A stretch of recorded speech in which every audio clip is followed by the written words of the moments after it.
ვინ ფლობს მსოფლიოს? წარმოიდგინეთ, რომელი კომპანიები მოგდით თავში, ყველაზე ცნობილი, ავიღოთ top 500 კომპანია მსოფლიოში. ეს არის Coca-Cola, ეს არის ბანკები, ეს არის Microsoft, ეს არის Facebook-ი, ნებისმიერი, რაც კი თქვენ გაგიგიათ.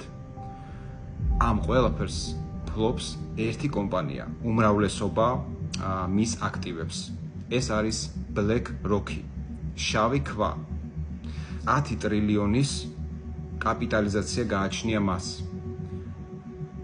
BlackRock-ი რო ყოფილიყო სახელმწიფო, ის იქნებოდა მსოფლიოში მესამე ადგილზე თლიანი შიდა პროდუქტით. წარმოიდგინეთ, მსოფლიოში იქნებოდა ერთი კომპანია, იმდენი ფულია და იმდენი აქტივი აქვს, მესამე ადგილზე ამერიკის და ჩინეთის შემდეგ. მოდი გადავხედოთ ფაქტებს. და ავიღოთ მსოფლიოს ყველაზე მდიდარი 500 კომპანია.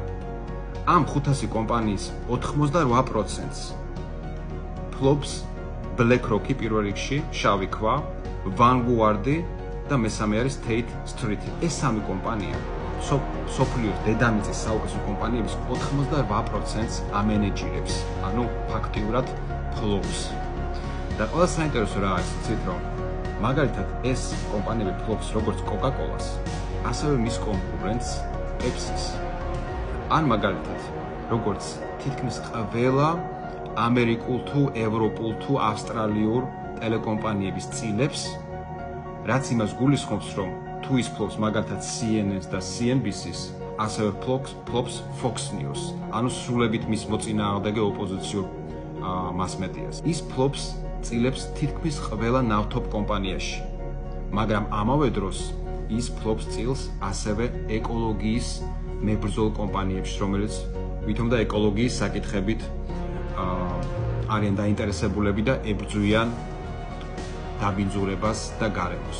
მოკლედ, რასაც ეძებთ Google-ში, რასაც პოსტავთ სოციმედიაში, რა სერვისსაც იყენებთ მაგალითად სამედიცინო დაწესებულებებში, რასაც უსმენთ მასმედიით, რასაც ჭამთ ყოველდღიურად, ყველაფერს აკონტროლებს ეს ერთი კომპანია.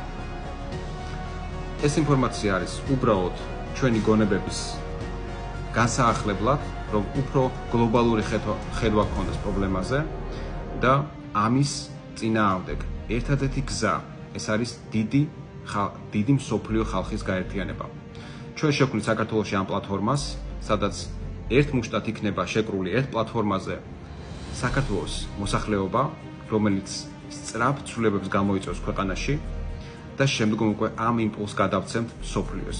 ნელ-ნელა ეტაპობრივად, მაგრამ გადავცემთ და ეს გამოიწვევს იმ ანომალიების დასრულებას, რაც მსოფლიოში დღემდე ხდება.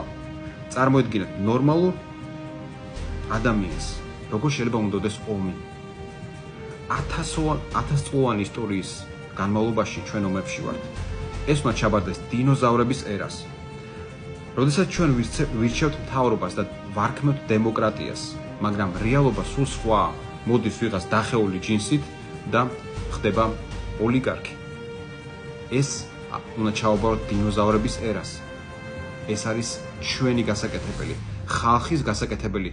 ისინი ამას არ გააკეთებენ არც ერთ ფასად.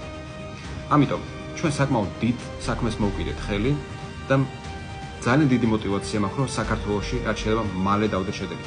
ამისთვის თქვენი ხარდაჭერაა საჭირო, პირველ რიგში გაზიარებებით, მოწონებებით, კომენტარებში მიიღებით, მონაწილეობის მიიღებით, იმიტომ რომ ამით ალგორითმებს ვამუშავებთ და ეს გვეხმარება, რომ ყველანაირი ფინანსების გარეშე უფრო მეტ ადამიანს ვაჩვენოთ. მომავალ შეხვედრამდე.